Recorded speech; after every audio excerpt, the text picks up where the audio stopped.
Hello, little witchlings and princelings, and welcome to your weekly Coven Summoning. My name is Ilsa. And my name is Stacy. And we're Caffeine and Conjuring, a fantasy bookish podcast where we will discuss some of our favorite fantasy reads. It's Sidequest time! Yay! And we're doing Hermione! Hermione is in the house. Kind of. Well, parallel. Yeah. So if you haven't figured it out, our fourth side quest is Rose and Chains by Julie Soto. Fourth? Yeah. Have we done 4 of these already? Quicksilver from Blood and Ash. Sunrise on the Reaping and... Wow. Yeah. What is time? Yeah. It's been a year. Wow. So if you've been living under a rock, Rose and Chains is the changed published version of a Hermione fanfic that was originally The Auction, which Stacy has read in full, and I have like 75% finished. Wow. Yeah, I couldn't get the rest done with my company and just not being able to focus on it. At least I'm caught up. Yeah. To where I need to be. I can compare that. Mm-hmm. You are brave. There is no way I would have been able to do like this side-by-side reading, like 2 of them at once. Like, I needed like a good cool down. It was an interesting experience, and it really let me see the comparisons, because I didn't start reading The Auction until I was probably like 40 or 50% through Rose and Chains. And then once I caught up, I kind of started going back and forth a little bit. I was listening to Rose and Chains, and I was reading The Auction. So depending on what I had time to do, that's what I you was. had. Yeah. Oh man. But it was cool. Kind of like. Oh. We'll get into more on those thoughts a little later. We need to discipline ourselves to follow at least a little bit of our structure. Yeah. So, quick little book description. The war is over, the dark forces have won, and the hero who is supposed to save them is dead. Captured as her castle is overrun by the enemy, Bryony Rosewood. The name kills me. Bryony. Yep. Bryony knows the world as she'd know it has changed forever. The dark forces of Beaumard have won, and her people, the Eversons, face imminent servitude, imprisonment, or death. Her brother, fated to be heir twice over and unite the warring kingdoms, is dead. Stripped of her mind magic and her freedom, Bryony and the other survivors are quickly auctioned off to the highest bidders in an auction, and as the heir apparent's sister, she fetches the highest price. After a fierce bidding war, she's sold to none other than Tovin, a high-ranking Beaumardson, and her long-time and ill-fated infatuation. Scion of a family known for their cruel control of heart magic, the Hearsts are ruthlessly ambitious, and Bryony knows they will use her however they can to further their own interests. Yet, despite the horrors of her new world and the role she must learn to play within it all is not lost. Help and hope may yet arise in the most unlikely places. That one quote was so Harry Potter. Yeah. I don't know what the word is I'm looking for. Coded. There we go. First and foremost, I want to give some props to the narrator for making it like its own story, like sound like its own story, but she also sounded like Hermione, like the same kind of like vocal deliverance. Yeah. And that was fun. Yeah. Yeah. That was something that I had noticed as well, but I thought, like, it's also to do with, I think, Julie Soto's writing as well. She did a really good job at still keeping Bryony similar enough to Hermione, like the same quips and like her, Yeah. I don't know, like her saucy intelligence. Like, I didn't feel it as much for the well, okay, not the Malfoys, but the Hursts. yeah, I didn't feel it as much with them, but Mm-hmm. for her, definitely. Yeah. Yeah, like I still got, I know, like I've compared this multiple times, like so many times now. Every time I talk about Rose and Chains and Alchemized, I can't not compare them, especially like the auction and manacled. It's just the way it goes. But I had no trouble reading this and being like, oh my god, that's whoever. Like I could compare them to the auctions characters a lot easier than I could compare Alchemized to Manacle's characters. Yes. 1,000% yes. Yeah. So props. Good job. Yeah, absolutely. So why did we pick this book for our 4th side quest? That's a loaded question. It all comes down to we're both Potterheads and Yes. eat up anything Harry Potter related. Also, And yes. we both had pretty special edition physical copies of this book. Also, Which, yes. disclaimer, no special editions were harmed in the reading of this book because we both listened to the book. Yes. That is a very good disclaimer. They are trophies. Yeah, exactly. They are to be looked at and loved from afar. Mm-hmm. On a shelf. Dusted every so often. Sure. Yeah.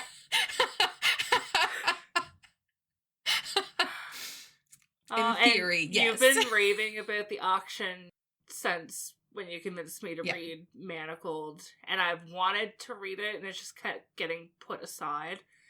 And then when we got these copies and we were, doing the side quests, I was like, that'd be a good fit, I think.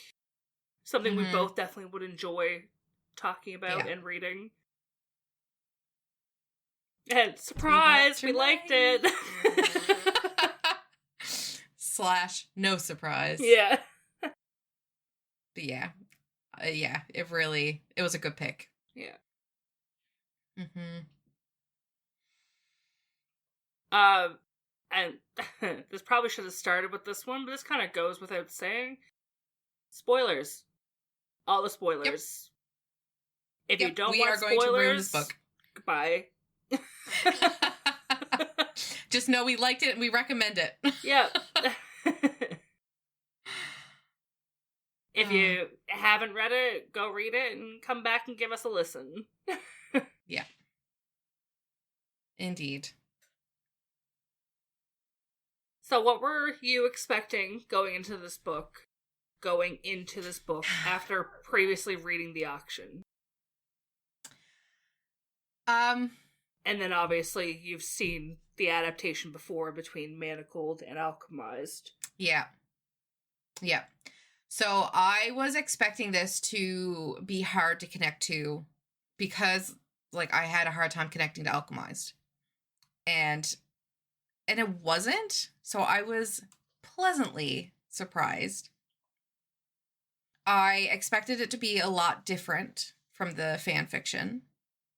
Like, I didn't know how she would be able to keep the essence of the auction, but changing it entirely so it couldn't be, like, there were no legalities about, like, copyright and stuff. Yeah. But my god, she did it. It still felt so well good. Done. Yes. So yeah, that was my expectations, and it surpassed, obviously, because I tried to keep a low because I went into Alchemized and I was hyped. Like, I was like, this is going to be the shit. And I was kind of disappointed at, like, the beginning of it. So this one, I was kind of like, okay, it's not going to be the fan fiction. So Stacey, just chill out. Just enjoy it for the story that it is. But it, like, exceeded my expectations. What about you? What did you expect? I honestly don't know what I was expecting because I really liked Manacled. I liked Alchemized. So I wasn't sure what to expect with going in, not with having read the auction first. Mm-hmm. And that's part of the reason I wanted to wait until after, is because I wanted to give it a more fair shot as its own book before I nitpick comparisons and, you know. That's fair. But I did really enjoy it on its own. And then it was really fun reading the auction kind of as I'm going through it to, like, catch up to where I am. And seeing the comparisons that way. And it was really well done, like, switched over. Like, some of the key, like, the key elements were still there. Yeah, I don't know. It was very enjoyable. Yeah, agreed. Definitely surpassed any expectations I had going into it. Ooh. Yeah, because, like, the auction is considered one of the, like, top emotional Hermione fanfictions. Yeah. But I did find, and I know, like, we'll probably get into this a bit later, but I did find that the published, so, like, Rose and Chains, wasn't as dark as the auction. The auction definitely had more detail and more, like, on-page assault, I think. Yeah. Than what Rose and Chains does. So I feel like she did, like, drag that back a bit. One thing I noticed, though, and I mentioned this to you briefly, was the hearse are much meaner than the Malfoys were portrayed in the two. The basis of this for me is, even if I didn't know the history between Hermione and Malfoy in the auction, it felt like more chemistry there from the first day she was brought in. Like, Malfoy was different than her, than I felt Tobin was with Bryony. Like, I didn't feel nearly as much of a connection there. Now, I know it's not like a romance per se, but... Yeah. I wonder if that's because we have, like, infinite history with Hermione and Draco. We already have that connection of that chemistry between them. But this book, it's trying to create its own chemistry between the two characters without any back history. Yeah. I noticed, though, like, where I started going, like, few chapters in one, few chapters in the other, the auction definitely had more growing communication between them. And, like, I know, like you said, you don't have to build the connection with them because that connection is kind of already there that we know from before. But it felt smoother and more real in the auction. Yeah. It felt like all of a sudden there was feelings in Rose and Chains. Yeah. I know, like, she does still give us those flashbacks, like, where they developed their feelings in, like, school. But I still feel like there could have been more done there. Yeah, for sure. So how'd you feel after the first few chapters? Honestly, like, I basically listened to this, like, very quickly. So I wouldn't be able to tell you where chapters started or ended. All I know is right from the beginning, like it grabbed me and I just took off. It was everything I hoped for and more. I didn't have any like issues with world building. I felt like at first there were a lot of characters being thrown at us. Yeah. And I feel that if I wasn't already familiar with the auction or like the characters, that maybe starting this book may have kind of felt like starting Crescent City. Yeah. Where you're just like thrown in and all this information is like being tossed at you and characters and just to have them all probably shouldn't say that. But yeah, that's kind of what I felt like it would have been if I didn't already read the auction. So I'm curious about people that are going into this not making any connections to a Hermione fanfiction or the Harry Potter world. If that's how they felt. If there were too many characters being introduced too fast. Yeah. Or if that's just me overthinking it. It was definitely a lot. Yeah. What about you? How did you feel with the first few chapters? I was more surprised because I thought like the actual auction part was going to happen a lot sooner. So I was just kind of like, and it didn't necessarily drag, but I felt like there was a lot of focus on just some parts where it didn't need to be, and it had me worried for how the book was going to go. Yeah. I can see that because she had to like really build up a lot leading up to the auction. And going in, I didn't process that this is the first part of the auction. Yeah. So when I'm looking at the size of the auction and I'm looking at the size of this, and I knew there was going to be more than one, but for some reason in my mind, because I know that she did the 3 or 4 fanfics, I thought it was going to be those differently. I didn't realize it was going to be the 3 parts to the auction. Yep. So I'm like, when it ended, I was like, what the that's not where the auction ended. I'm like reading it at the beginning and I'm like, it's taking so long to get to the actual like auction. Yeah. Like, I imagine most of the story takes place after the auction, so like the fuck is going on? I'm like 30% through the book and Tobin's not even like really in it yet, and I'm like, what is happening? Yeah. I'm glad that she did it that way though. It definitely felt I want to say like a good place to break up the story. I mean, it still ends on like a cliffhanger, so it's still like oh my god, like I cannot wait. But I'd rather it this way to get the whole story in these like smaller, more I don't know, tolerable amounts. Because if you were to take it all and publish it like Manacle did with Alchemized, you're looking at this fucking brick of a book with Bible-thin pages. Yeah. And that's daunting. That is daunting. So it's nice to see this big, hefty Hermione fanfiction published, and it's in smaller, more tolerable amounts.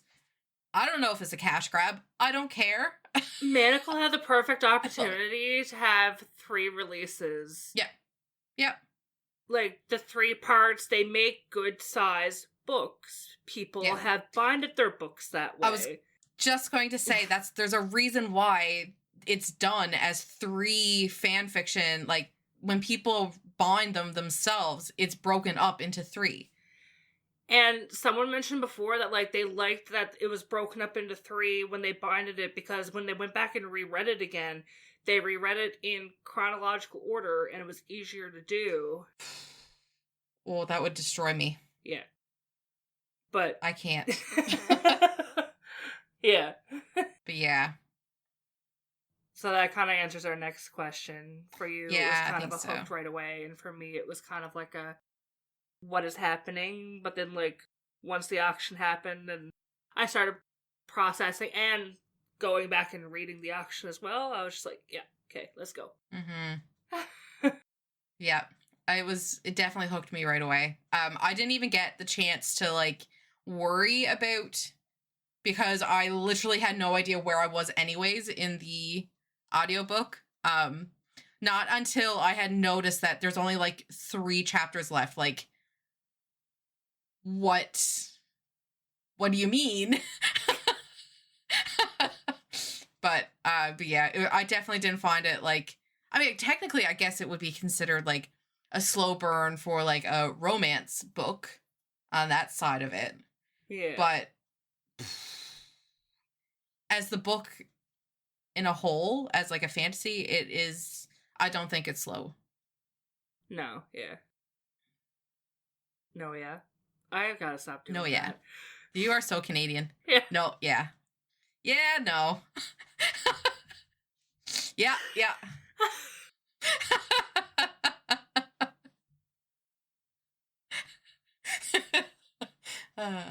Yes, it was fast paced. I was just confused. Yeah. Which was making it seem more slow paced. So, of the characters, our little besties.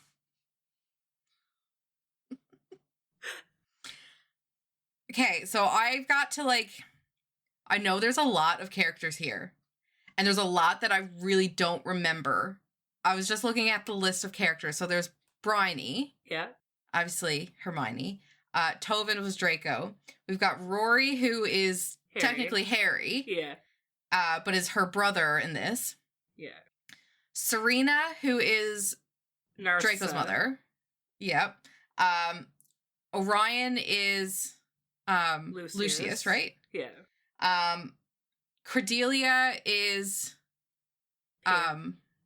Pansy. Larissa Gaines. Is that Ginny? Okay, so this is where it's going to get difficult, because the one thing I do regret about starting the auction as I was reading through is once I, like, fully connected all the side characters, I stopped processing them with their new names. Yeah. Yeah. Yeah. Because initially it was just kind of like Hermione, Harry, Draco, and Narcissa. Those Yeah. I was kind of processing like their old names, and the rest of them I was like, okay, the new names.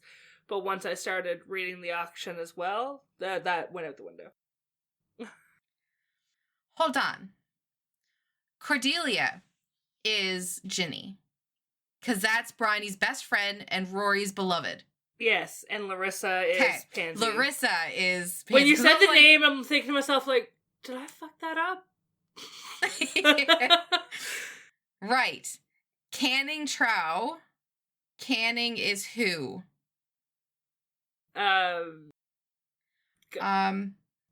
Is that Toby?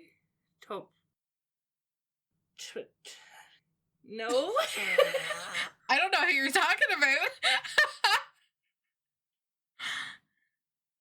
Would that be... I can't remember. Oh, hold on a second. Hold on. I can do this. Dolohov.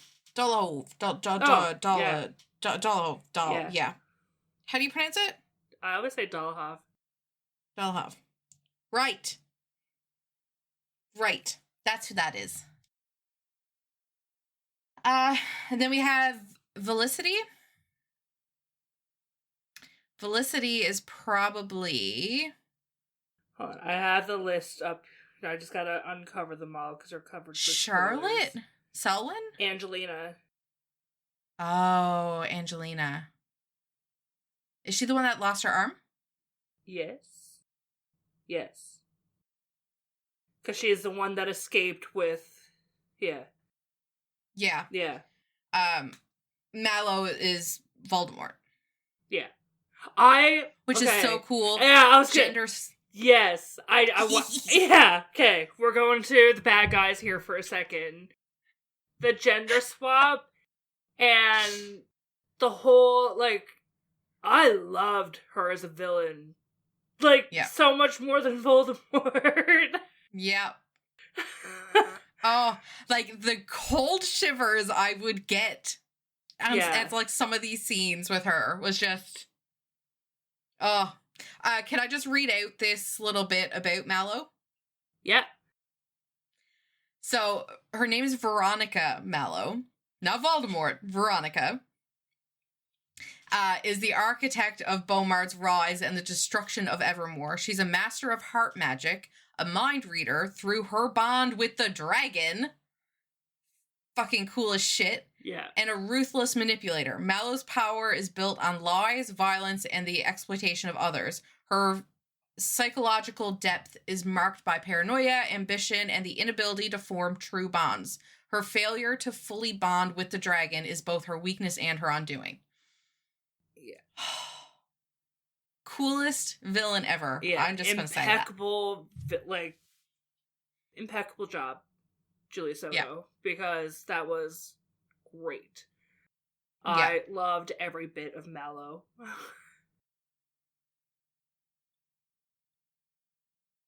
Okay, so I got the full list uncovered here of the character back and forth.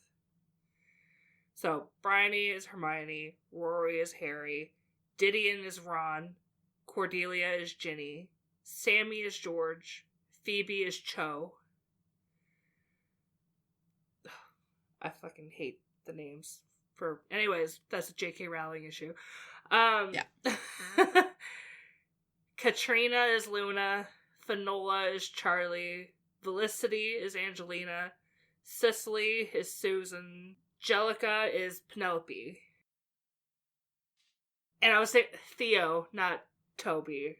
Oh, Theo. Where I was going with the other one. And his name in this book is Liam. So I was way off.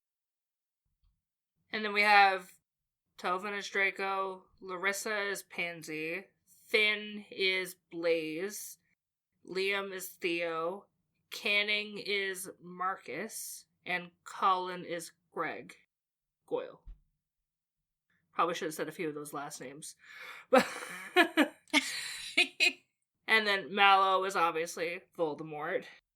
Legreghaven is Antonin Dolohov. And Rian Cole is Avery. Is who? Avery. Well, that's good to know. Yeah. There's a lot that I didn't connect. But definitely more that was very obvious who they were in the story. Yeah. Which is great. Who is your favorite character? Who is my favorite character? I mean, the obvious is like Tovin or Bryony. But nah. I also, and I don't know if it's because my connection to the auction with it, but I loved Draco's mom. Yes. Yes. She is and the I love her star in this too. of these books. Yeah. Like, oh my god. She's just, I don't, like, you can't not love her. Yeah. She's great. It's impossible. Yeah. I'm glad we agree on that. It is honestly, like, for a favorite character, is going to be between her and Mallow. And I'm like, probably shouldn't pick the villain. Yeah. So. I keep mentioning team whoever the villain is. It's right on the back of my phone. Yeah. So. It's okay. Who's your least favorite? Which one of Draco's buddies was it? I can't remember the name. The one that kept pushing him to get Bryony to participate. Yeah. Yeah. Who was that? Oh, he was slimy in all of the Canning, right? I think so. Canning Trout. Who was... That's Marcus, right? Yeah. Yeah. Yeah. Yeah, I did not like him. No. Who changed the most from beginning to end? The most growth? This is hard to answer because it stops so early in the story. Yeah. Like, as of now, Tovin, probably. He's starting to fill her in more and, like, work with her, and just the only real noticeable character growth. I would pick Larissa, and I'd pick her for the auction too, Pansy. Because... Fair, yeah. Okay, that is, I think... Especially when you find out... No, I probably shouldn't say that because I don't think that... yeah, probably. Do we know? I guess we must for her. Fuck, I don't know if I can say it. Well, I'll take it as I don't... Yeah, but I don't even know if... Like, where it is in the auction. To know if, like, that was... I'm fine with spoilers. Do we know in Rose and Chains that... So that's a really big spoiler. Yeah. Okay, so... It cannot be said. Put a pin in that. I think Larissa has the most growth, I think, because, like, by the time Rose and Chains ends, like, she's a little more chummy, I think, with Bryony than, like, at the start when she's first... Because they are definitely rivals at the start, like... Yeah. For sure.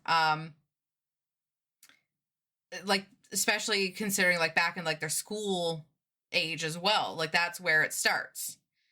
And, like, it goes from that to the point where she's asking Bryony to help her with mind magic. Yeah. That was a big moment. Yeah. It was a big moment, yeah. So that's... I think she might be my pick for that. And I can't wait to see how it all pans out. Oh, in the other books. Yeah. This is going to be a trilogy, right? It's not a duology. I think so, yeah. A trilogy? I think so. Did you find that the character, like, relationships were organic? Like I said earlier, I don't like the way Tobin and Bryony... Yeah. I wanted more from it. Yeah, I feel like they're portrayed more as alliances in this book than romantic. What? Interruption for some sad fucking news. The second book of this isn't expected until December of next year. Yeah. Yeah, I've seen that. 1 star. Boo. Yep. Boo. I wish I had thought about the fact that... No, like... I wish I knew that this wasn't going to be the full auction going into this. Yeah. But at least you'll finish the auction and have at least the idea of the story. Yeah. Although, God only knows if she changes much in the published version. And then it's going to be like, do we reread it before we... Huh? It's like, do we reread it before the next one? And then the one after? Probably. Because we can barely remember reading it, like... Well, for me, literally actively reading it. Yeah. I think it's been like... I don't know when it was I finished it. Earlier this month, I think. The auction, it's been over a year. Yeah. The auction was November of last year for me, so I might give that one another reread soon. No, because I gotta read the Draco Malfoy and the Morbid Ordeal of Falling in Love. That's the one that I'm currently getting through. Anyways, that's not this book.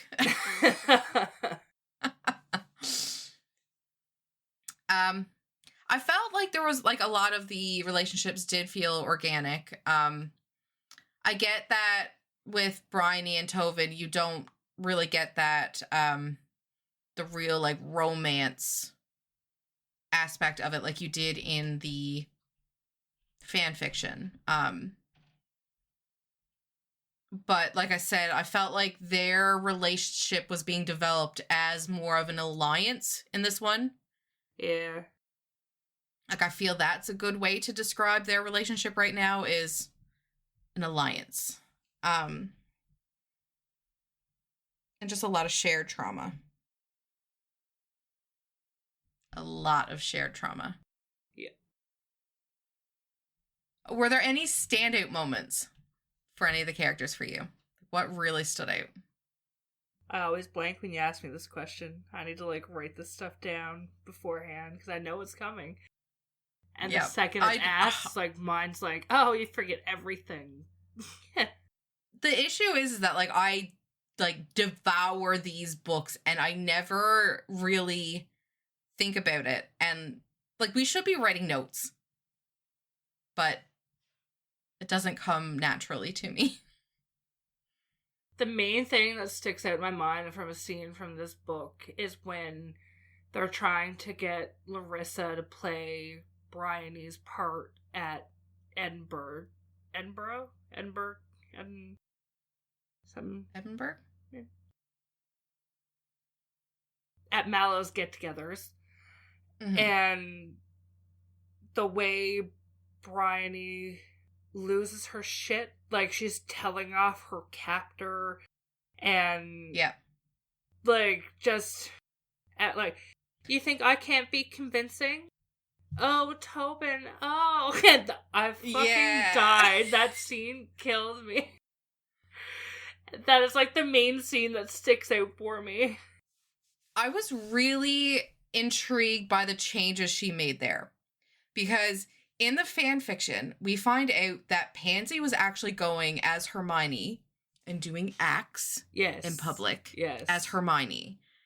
And the betrayal you feel for Hermione in those scenes is gut-wrenching. I just got, like, shivers going up, like, the back of my head. Yeah, she's like, shivers, it's my mouth, thinking about it. My body, but it's not actually me. Yeah, like, that was such a betrayal.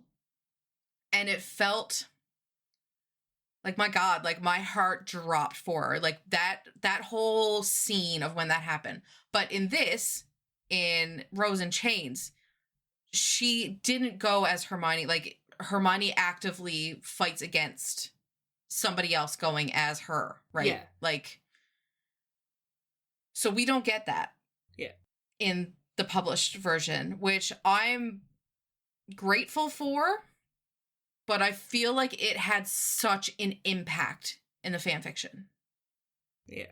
Like, it really gave you that, I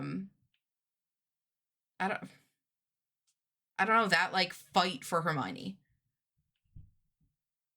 But that was a very interesting choice of her to change that, I think. Yeah. I think the biggest standout thing that I found was Hermione's. Bryony's. You said it a couple times. I didn't correct it. Did I? Like, we all know. Bryony. Her first kill, when she kills Cole. Oh my God. Yeah. Because she was, like, in shock. Yeah. The heart terror just destroyed her. Yeah, like, it was just all impulse react. Like, there was no stop and think about this for a second. It was just reaction. Yeah. To Tovin. Like, her sense of, like, survival. Oh. Yeah, that was, like, such an emotional, like, pivotal chapter. Yeah. Oh. Oh. And then how she was, like, upset about how, like, her heart will never be the same again.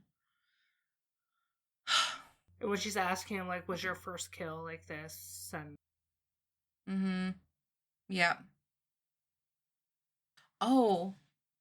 Um, and the scene where they have to take her virginity oh my god. with that spell. Yes. I found it was a little more on the emotional side in the fan fiction than in Rose and Chains. Yeah. Like, it felt more, I don't know, like, it felt like it had a greater importance in the auction Yeah. than it did in Rose and Chains, but it was still, like, a crazy, like, that was when you knew that the Hearst were on her side. Like, they were doing what they could to help her to, you know. Oh. And meanwhile, little captive Bryony is like, why does it have to be, like, magically done? Yeah. But why? But why? The Stockholm Syndrome working in overdrive. Yes. Yes. Good thing, Serena, right? Yeah. Serena. Got her back. Yeah. Mm-hmm. How'd you feel about, like, the pacing of the whole book? Like, I know, like, we talked about the beginning of it, but... Weird until I realized, and then after that, like, it was fine. Yeah. Like, had I not known the size of the auction, I don't think I would have had any issues with the pacing. It was just my mind being like, what's going on? Like... Wait a second. Yeah. Were there any plot twists that shocked you? Oh my god, the epilogue? Yeah.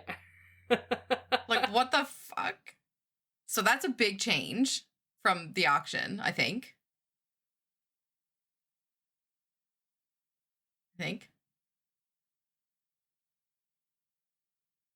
Maybe... Remind me of the epilogue again? The epilogue is when Rory... we find out that Rory is... Oh, okay, yeah. Yeah. They haven't mentioned that yet in the auction as far as I've read. Yeah. And then to find out, like, it's from the dragon's point of view? Yeah. Like, that is cool as shit. I love that. And, like, the dragon, I'm assuming, is bonded to Rory. Like, the way that the dragon is talking about, like, the boy or whatever it was that the human, like, that just floored me. Like, that was such a surprise. Yeah, I think that's the biggest plot twist that I found. I'm curious if they're going to go with, like, what they're going to do about, like, the Horcrux situation, where in the auction they're like, I can't even really, like, get into this part without spoilers. But is that where the dragon comes into it? When in the auction, when messages are passed around, Yeah. and information is being given Horcrux related. Yeah, according to this, like, Rose and Chains does not feature any Horcruxes. So, I don't know, like... Yeah, I'm curious if they're just gonna leave that out altogether, like... Probably. Like, there might be... That's why I'm thinking, like, it might have something to do with, like, instead of using, like, the soul being split, like, into Horcruxes, so you can't kill Voldemort because the Horcruxes are still... I'm wondering if that's where, like, the dragon comes into it, that the dragon, like, I know that we know that Mallow's not bonded to, or we're assuming Mallow's not bonded to the dragon. That might have been where it comes into, that, like, Mallow won't be able to be killed because the dragon is alive, or whatever. Like, I don't know. I don't remember. So I guess we'll just have to wait and see. Yeah, I'm looking forward to see how that plays out. How they're going to, if they're going to have Mallow die. If it'll just be like a quick kill or a quest to kill or Yeah. a checklist to kill. Yep. Did you have a favorite scene or moment from the book? Mine's kind of the same as standout moment for the character, but Yeah, I'm kind of thinking the same. Um, yeah, I think it's the same, to be honest. I like the practicing scenes though. How ruffled Tovin would get. if you insist on forgetting your manners, Rosewood, then maybe I'll be tempted to forget mine.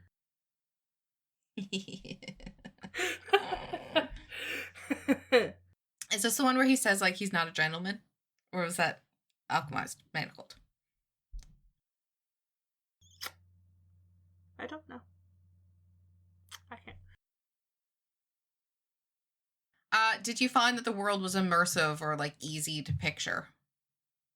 Yeah, she did a really good job at making it like the whole new magic system and the different world, and I didn't feel like it was trying to be Hogwarts or the wizarding world. It was its own, and it was fairly well done. Like, we haven't been to a whole lot of areas, kind of. But anything that was mentioned was done well. Like, I had no issues picturing anything. Yeah, she did a really good job at like making the world, like the world building, the magic system, like even the politics of it, like her own. Yeah. And that's difficult when you're taking something that is already so fleshed out, like the Harry Potter world, to make it its own system. That is, I don't know how people can do it.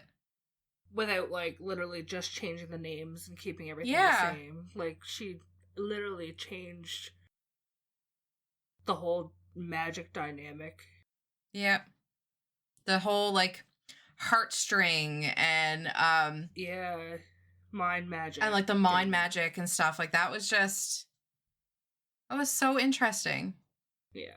And to know that, like, when you're, like, the whole idea behind the heartstrings is that, like, your magic will feed off of each other. Yeah. And I just thought that was so cool. And like everything was, I found everything was clear and like consistent. Yeah. Easy to understand. It was,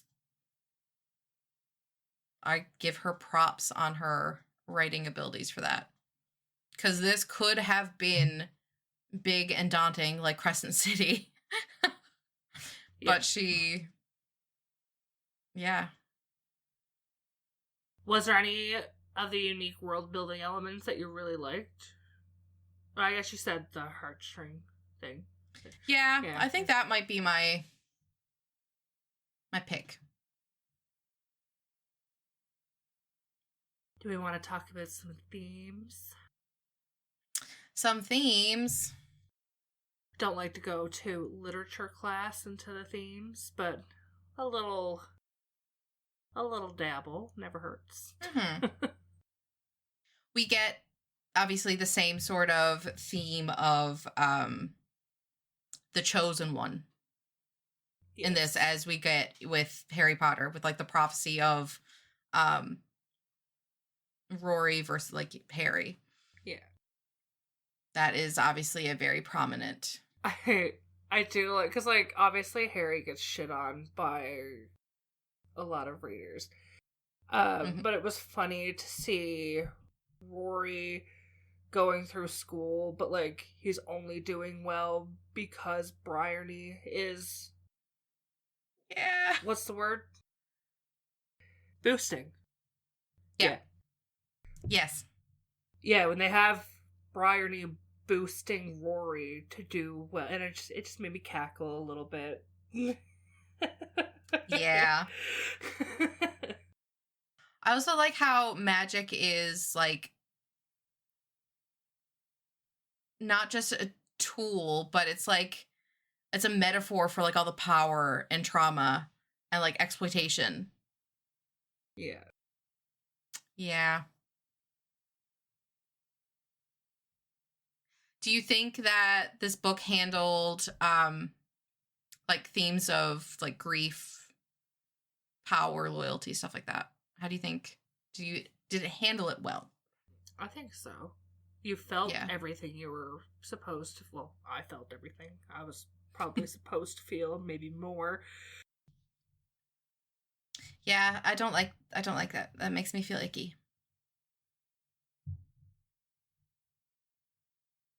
Because, like, really, like, what control does she really have over herself if somebody can just Yeah. Yeah, the power be her. dynamic is in full force, and you really feel it. Yeah. That's kind of where I was going to with the end of that point. Mm-hmm. Did you think the Yeah. book handled them well? The only thing that I can really, I don't know, like, dig into, I don't know about the grief side of it, because I feel like it didn't hit as hard that Bryony's twin brother died, and she just, like, it didn't feel like she was grieving. I wondered about that because I wonder if they're going to like play into like the twin telepathy thing. And well, that's what she sort of talks about in the book, is that like surely she would have felt that, you know. But I just feel like it just sort of like, it didn't have as much of an impact as it did in the auction, to me, that I felt. I guess when I too, read depending on where she's planning to go with the next two books. Yeah. Maybe she didn't want to dwell on the grief part too much, but that specific situation. Mm-hmm. Yeah. It just kind of like took me out of that a little, because I felt like there should have been a different reaction, or like a bigger reaction, or Yeah. I know, like we're saying, like, it definitely has to do with the epilogue, knowing that Rory is alive, and so that's why Bryony hasn't like grieved like that. Yeah. Because she feels that, like, he's still, maybe he's not actually dead. But I don't know. I don't know how to articulate my thoughts on that. I guess thinking about it more, like, the stuff to do with Bryony, like, nothing feels like an important emotion with her, if that makes sense. She disassociates a lot. But, like, even with all this happening, and then, like, Rory, 20 years, dies, and she's kidnapped, she's sold at auction, she's not really, like, in a state of shock, she's not really, like, having much of a reaction at all, other than just, like, becoming friendly with everybody. So that's what this says here about Bryony's, like, disassociation as, like, a coping mechanism. So when she's faced with overwhelming trauma, like Rory's death, the captivity, sexual threats, etc., she frequently deploys dissociation as a psychological defense. So she, like, when she tucks away certain things, like, she does so well with just, like, the painful memories or things that she's seeing that she knows to keep hidden from Mallow. She'll tuck it away and put, like, books on a shelf. And I thought that was such an interesting like concept, like where she's putting these books away on the lower shelf or behind, you know, like out of reach. So like she physically detaches from her like body during like these traumatic events, like the assaults or the executions. That's something else that she completely like disassociated from and just like into her mind, putting away her books, not going to think on that. Yeah, I think that's just like how she's able to survive all of this, all of like what is happening with like Rory's death. And so again, like that's probably why she didn't have such a big like grieving, is what I would have assumed a twin sister would feel. But yeah, it just really highlights the toll of like all of her experiences and like her struggle to just, I don't know, get herself back together. Yeah.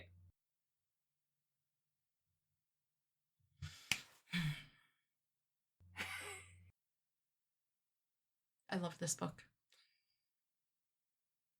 What was your overall rating? What was your personal rating?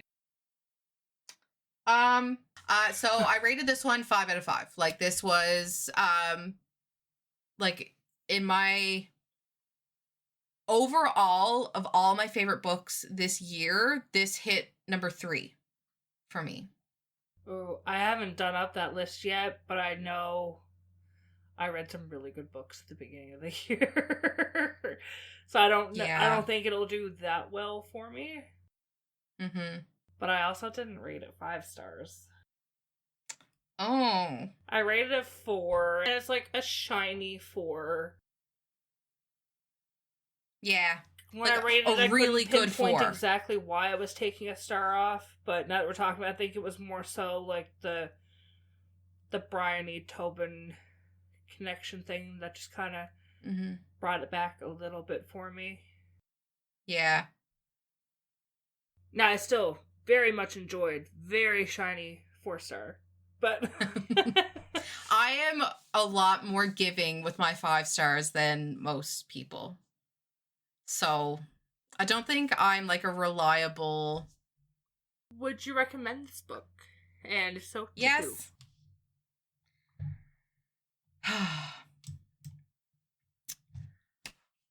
If you are looking for intricate world building, a lot of depth, psychological turmoil, yeah, and like complex moral ambiguity, like this is what this book is. That is like, if that's what you're looking for in a novel, 100% pick this up.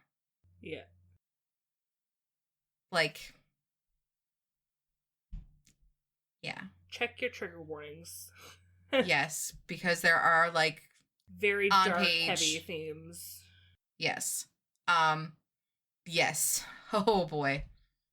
I just had like the like flashback of the part where they're all down on the floor under the table at one of the parties, picking up the glass, and then like they just like all hold hands. Hold hands, and they're yeah. Yeah. Yeah. Oh. Yeah, so anybody who wants their heart broken and ripped out and just stomped on. This book is but for it's you. An HEA. Just know that after like 6 years when the trilogy is done, it will be an HEA. Maybe. Depending on how she goes about this. Yes, if it's like the auction, it will be, but God only knows. Yeah. So you rated it 4? Yeah. Right? Yeah. Would you recommend it?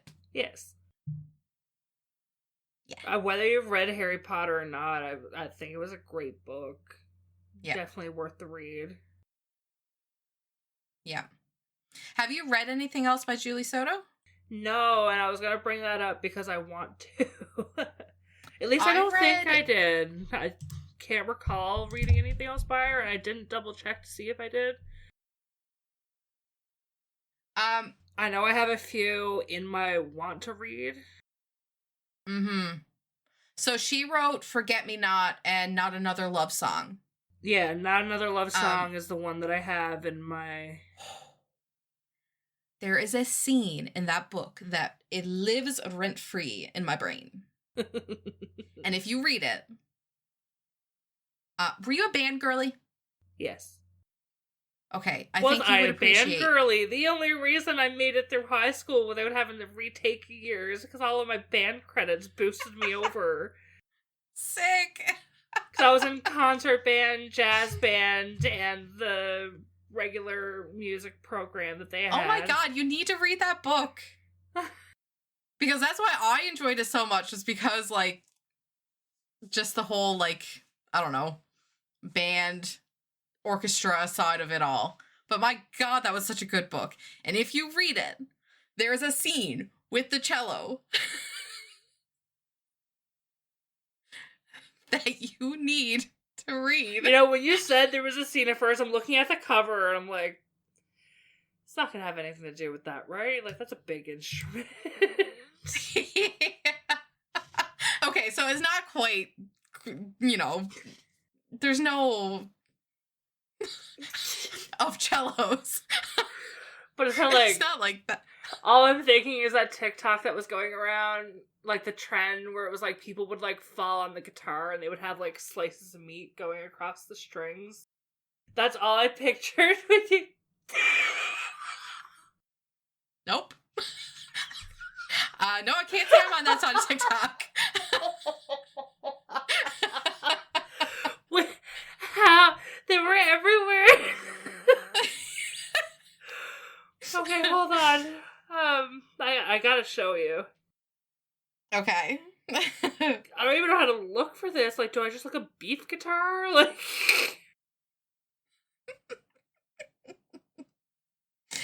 Oh boy.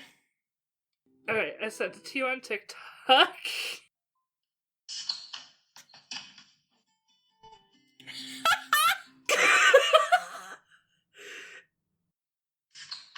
So that was all I was thinking. Nope. I need to literally get rid of every guitar in my house now. There were 'Cause that so is all many I of will those see. going around. There was like ones where they were using like wieners or Vienna sausages. It was like actual like roast beef slices. It was... They were everywhere. Nope, that is a first for me. Thank you. How I did so we get appreciate here? it. Okay. I haven't read the first book, but I did read that one, Not Another Love Song. And that one has characters from Forget Me Not. Okay. So read Forget Me So, Not first. You could. I didn't get any, it's not that big of a deal, I don't think. But I have been meaning to go back and read Forget Me Not, so we'll see. But yeah. Now, this next question is going to be a complicated question. Okay. Who's your dream cast for this book? Because I feel like there's an obvious answer, but if we're trying to have it, like, not be Harry Potter, then...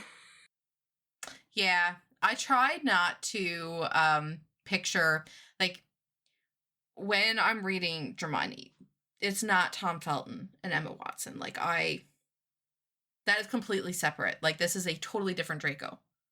Oh, see, that doesn't work for me. That my brain just puts them together immediately. Like, sometimes it's still Emma Watson, because she is, like, literally, like, spot on for Hermione. But, I don't know, like, I don't... And I love Tom Felton. It's not that, like... I don't have anything against Tom Felton. He was, like, a perfect Draco. It's just... I don't know why. Just... I guess because of all the fan art I've seen. yeah, you got a different... Right? Like, that's... I don't know who I would cast to make it more like the fan art style. Because I know what you mean by that, but I feel like that's one of those characters that would have to be animated, but like Yeah. the like specific kind of animation. Yeah, it's like the like Castlevania style animation, Yeah. I feel. If you could change one thing about the book, what would you change? That it didn't end on a cliffhanger and they had no, I can't say that because I do like how it's I would change that she had actually wrote and published all 3 at once. That is what I would change. Agreed. I wouldn't actually change anything with the book. I think the book was very well done, I think. Yeah, maybe a little more chemistry building for me, but that's literally it. And what was your caffeine rating? Was it chill decaf read or stay up till 3 a.m.? And give us a little emoji rating. Oh. Yeah, I literally did that. Like, I listened to this, like, start to finish pretty well in one sitting. Not really, but very close to that. So it was definitely a stay up till 3 a.m. high caffeine chaos for me. This was 10 of Tovin's odd socks. That was such a quick scene, but it stuck with me. Like, why was his socks odd?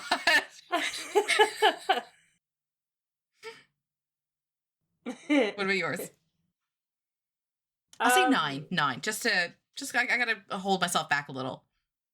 I'm gonna say 7 Tobin knees. 7 Tobin what? Knees. Knees? His knee. He's like sitting on his knee. There we go. Perfect. Because loved those scenes. Yeah, that's fair. I was going back and forth between the knees and the gold collars, but the knees are socks and knees. We're a simple folk. Yeah. Oh, I love it. Oh, I can't wait for the next one. I know. And we have not discussed what we're going to do for our next side quest whatsoever. Nope. We're going to have to look at what's coming out, maybe. Yeah. So for now, we don't have any new hints because we are undecided on our next side quest. But maybe we'll post on Instagram a little hint. Yeah. Maybe we can have something ready for when the episode goes live. We could have something post. Yeah. With our hint. And then that'll be up April 1st? Yes. Yeah. So our side quest number 5 will be April 1st. Sick. Amazing. Can't wait. Well, Happy New Year to all of our listeners. Yeah, happy holidays. Hope you met all of your reading goals and got some good reads on the way for the new year. Mm-hmm. And until Tuesday, bye. Toodles! And with that, our Coven summoning comes to a close. Don't forget to hit the subscribe button on Spotify or Apple Podcasts. And follow Caffeine and Conjuring on Instagram and TikTok to stay up to date on our journey through Throne of Glass.